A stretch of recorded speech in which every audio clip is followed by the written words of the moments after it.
25년 3월 28일 말씀 묵상. 제목, 언약을 세우신 하나님.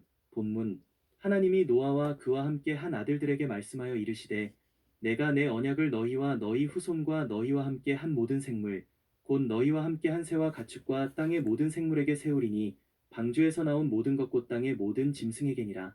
내가 너희와 언약을 세우리니 다시는 모든 생물을 홍수로 멸하지 아니할 것이라. 땅을 멸할 홍수가 다시 있지 아니하리라.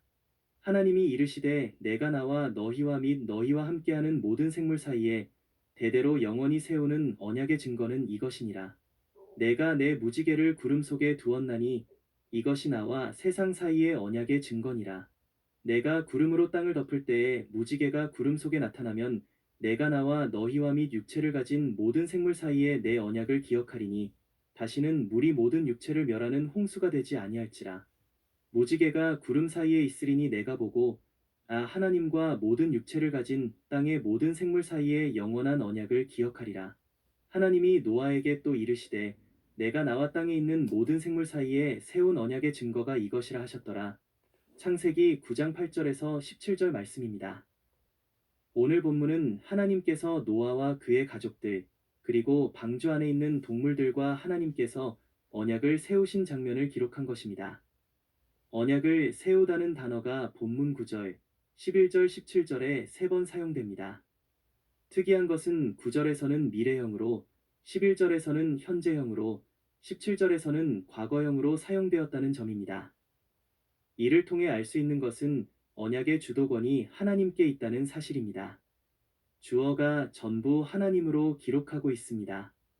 즉, 하나님께서 언약을 시작하시고 유지시키시며 끝내는 형식을 사용하고 있습니다. 언약은 사람이 하나님께 요청한 것이 아닙니다.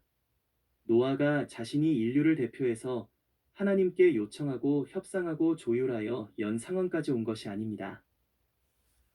하나님의 은혜입니다. 첫사람 아담과 하와 때도 하나님의 은혜로 살아갈 길이 열린 것이고, 가인도 죽을 수밖에 없는 상황에서 하나님의 은혜로 살 길을 얻은 것입니다. 모두 멸망시킬 수밖에 없는 죄가 세상을 덮은 상황에서도 하나님께서 사람을 세상에 남겨두시기 위해 은혜로 노아를 선택하고 그 후손에게 살아갈 터전을 허락하신 것입니다. 그리고 이것이 하나님의 언약으로 드러난 것입니다. 하나님께서 일방적으로 노아와 그의 가족, 그리고 방주 안에 있는 동물들에게 자신이 어떻게 하실 것을 선포하시고 그 약속을 지키시겠다고 증표까지 보여주신 사건입니다. 언약의 내용은 전 지구적인 홍수로 모든 생물과 땅을 멸하지 않으시겠다는 약속입니다. 하나님께서 앞으로 심판을 하지 않으시겠다는 것이 아니라 물로는 하지 않겠다는 약속입니다. 언약은 두 당사자 간에 이루어지는 것이고, 상방이 합의하에 언약으로 누리게 되는 권리와 상방이 지게 될 책임과 의무가 부과됩니다.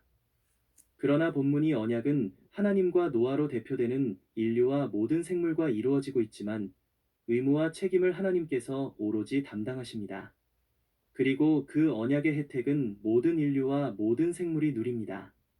하나님의 은혜가 아니고서는 이런 언약이 주어질 수 없습니다. 이 언약을 통해 하나님께서 선하시고 자비하신 하나님이란 사실을 다시 한번 확인할 수 있습니다. 이제 다시는 파괴적인 홍수의 공포를 경험하지 않게 될 것이라는 하나님의 언약 선포를 들은 노아와 가족들은 언약의 내용으로 인해 위로와 소망을 받았을 것입니다. 심판이 반복되는 상황이라면 땅에서 무엇을 할 수 있는 것은 아무것도 없습니다. 어차피 다 물로 쓸려갈 것이라면 그 땅에서 할 수 있는 것이 없습니다. 그러나 하나님께서는 땅에 거주하는 사람과 모든 생물을 불쌍히 여기셔서 은혜를 베푸셨습니다. 11절에 결코 다시는 이라는 단어를 2번이나 사용하시며 하나님의 의지를 확고하게 표명하셨습니다.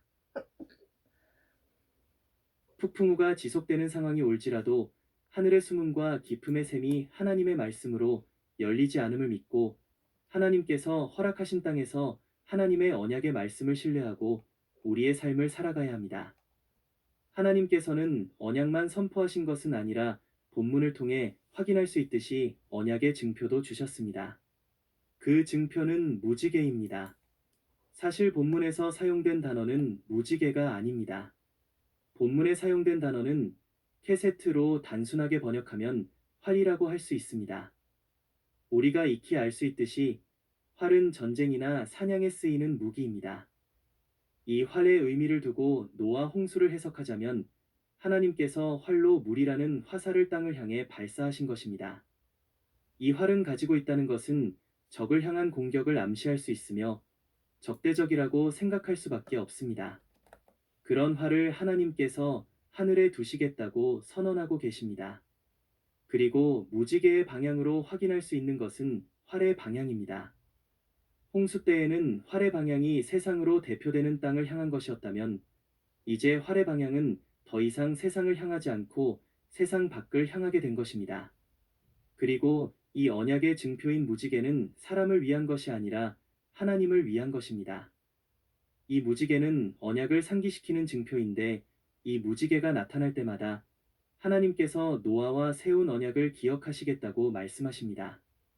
우리가 앞선 묵상의 글에서 살펴보았듯이 하나님의 기억하심은 하나님의 행하심을 말합니다. 하나님께서 무지개를 보시고 언약을 기억하셔서 하나님의 말씀, 전 지구적 홍수를 일으키지 않겠다고 하시는 것입니다.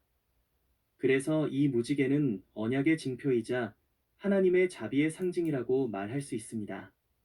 이 무지개는 하나님만 보시는 것이 아니라 사람들도 볼 수 있습니다. 비가 온 후 무지개는 나타납니다. 사람들도 이 무지개를 보므로 아무리 큰 비가 내려도 두려워하지 않을 수 있습니다. 큰 비가 내려 홍수가 된다고 할지라도 이 비로 인해 전 지구적인 멸망이 오지 않을 것을 알기 때문입니다. 이러한 확신 가운데 우리는 우리의 문명과 문화를 건설해 왔습니다. 땅이 사라질 위험이 없기에 선조들이 세운 터 위에 오늘 우리의 문화와 문명이 세워져 나가는 것입니다. 그리고 이러한 문명과 문화가 하나님을 떠난 죄와 사망의 다스림 안에서 세워지고 확장되어 나간다고 할지라도 하나님께서 물로 쓸어버리지 않을 것이라는 증표라는 사실에 하나님의 자비와 은혜가 얼마나 경이로운지 확인할 수 있습니다. 모세와 이스라엘 사람들이 살던 고대 근동 세계관에서 물은 통제할 수 없는 두려움의 공포였습니다. 지금도 물로 인한 재앙은 사람들에게 큰 두려움과 공포를 가져다 줍니다. 그렇다면 모세 시대 사람들에게는 얼마나 큰 공포였겠습니까? 그런데 이렇게 공포스럽고 흉악한 물을 하나님께서 통제하십니다. 전 지구적인 심판이 하나님의 통제 밖에서 물이 하나님을 거역하여 발생한 사건이 아니라고 말하고 있습니다. 물마저도 하나님의 심판의 도구로 사용됩니다. 심판 후에 다시 하나님께서는 물을 통제하십니다. 모세와 이스라엘은 물을 통제하시는 하나님을 직접 경험했습니다. 홍해를 가르신 하나님, 홍해를 바람으로 가르시고 이집트의 파라오에게서 구출하신 하나님을 이스라엘을 직접 경험했습니다. 노아 홍수 심판 후에 폐허가 된 땅에서 새로운 시작을 해야 했던 노아와 그 가족들과 같이 모세와 이스라엘은 이집트의 군대를 심판한 홍해를 건너 광활하고 황폐한 광야에서 새로운 시작을 해야 했습니다. 노아와 그 가족들은 홍수 심판 후에 하나님의 언약의 말씀을 의지하여 위로받고 소망을 가지고 새로운 삶을 시작합니다. 마찬가지로 모세와 이스라엘은 이집트를 심판하신 하나님께서 부르신 광야에서 언약을 맺으신 하나님께 소망을 두고 광야 생활을 시작합니다. 하나님께서는 언약을 통해 땅을 보호하시겠다고 약속하시고 무지개라는 증표를 주셨듯이 모세와 이스라엘 백성들을 언약을 통해 자기 소유 삼으시고 보호하시겠다고 약속하시며 그 증표로 십계명을 주셨습니다. 모세와 이스라엘은 이집트를 심판하시고 바다인 홍해를 통제하시는 하나님을 경험하며 하나님을 신뢰하며 자신의 삶을 온전히 맡길 수 있었을 것입니다. 오늘 우리들도 노아와 세우신 하나님의 언약 때문에 땅을 기초로 해서 우리들의 삶을 영위해 나갑니다. 하나님을 믿는 사람들이든 믿지 않는 사람들이든 모두 하나님 언약의 토대 위에 살아가고 있습니다. 오늘 우리들도 비가 온 후에 떠오르는 무지개를 볼 수 있습니다. 무지개를 통해 하나님의 신실하심을 확인할 수 있습니다. 하나님은 반역한 사람과 죄로 물든 세상을 향해 은혜의 언약을 선포하시고 인생의 삶을 유지하게 하셨으며 하나님께서 직접 개입하셔서 우리를 회복해 하셨음을 성경과 역사를 통해서 확인할 수 있습니다. 신실하신 하나님께서는 다시 물로 세상을 심판하지 않겠다고 하셨습니다. 그러나 중요한 것은 홍수 심판 이후 전 지구적인 물 심판은 없었지만 개인적 심판은 유지되었고 이제 마지막 전 지구적인 불 심판이 예비되어 있습니다. 언약의 신실하신 하나님의 말씀이기에 우리는 이 말씀에 주의해야 합니다. 성경의 언약을 신실하게 이루신 하나님께서 하신 말씀을 우리는 신뢰해야 합니다. 그리고 이제 전 지구적으로 남은 마지막 불심판을 염두에 두고 깨어 근심하며 살아야 합니다. 노아와 언약을 세우신 하나님께서는 모세와 이스라엘을 구원하시고 언약을 맺으신 하나님이십니다. 그리고 그 하나님께서 그 아들을 우리에게 주셔서 우리를 새롭게 하시고 언약의 성취를 경험하며 살게 하셨습니다. 구약의 백성들은 경험할 수 없었던 놀라운 하나님의 능력과 지혜를 십자가를 통해 하나님의 은혜를 경험할 수 있습니다. 우리는 언약이 성취된 시대를 살아갑니다. 예수 그리스도께서 죄와 사망을 이기셨습니다.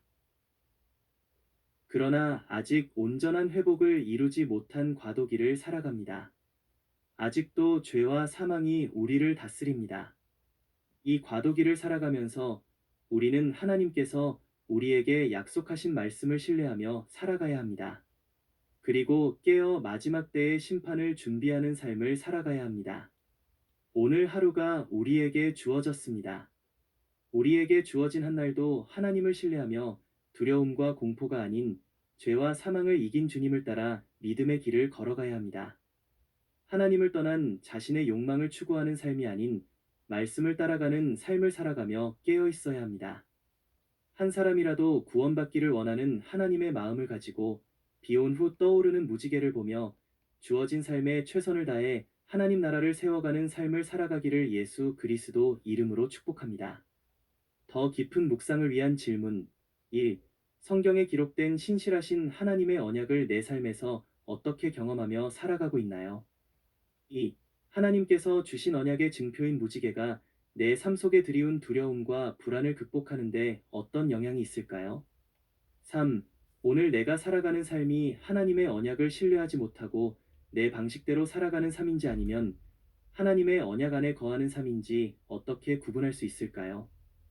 묵상을 위한 기도. 하나님 아버지, 감사합니다. 언약을 맺으시고 끝까지 지키시는 하나님을 믿습니다.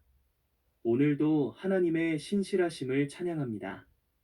노아와 언약을 맺으시고 그 증표를 주신 것과 같이 나의 부족함과 불순종에도 불구하고 나와 언약을 맺으시고 지켜주시는 주님의 은혜에 감사드립니다. 무지개를 볼 때마다 하나님의 사랑과 자비를 기억하게 하시고 그 언약의 말씀을 마음에 새기며 살아가게 하여 주옵소서. 삶의 폭풍 속에서도 하나님의 약속을 붙들고 살아가는 믿음의 삶 되게 하여 주옵소서. 예수 그리스도의 이름으로 기도드립니다. 아멘.